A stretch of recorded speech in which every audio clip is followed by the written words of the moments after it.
Hello everyone, welcome back to our channel. We are back again with a new video, Python program to find sum of digit of a number using recursion. So let's start this. In the first line, this defines a function called sum of digits that takes one argument number. This function will calculate the sum of digits of the given number. Now, in the next line, this checks if the number is equals to 0.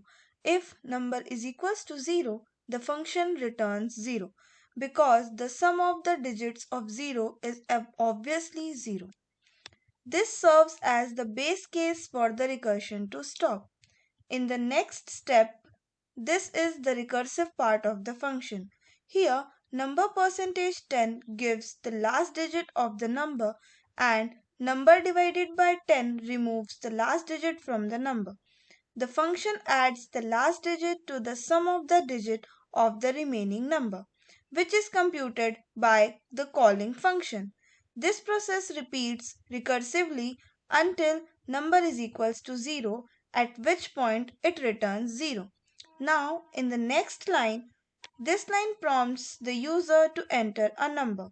The input function reads the input as a string, so we use int to convert the input to an integer. The integer is stored in a variable number. Here, in the next line, absolute number is used to get the absolute value of the input number. This ensures that the function works for negative numbers as well. In the last line, this prints the result of the sum of the digit using an F string. It displays the original number and its corresponding result. Now let's check this program. I am entering a number. Hence, the sum of the digit of number 45 is 9. Thanks for watching this video.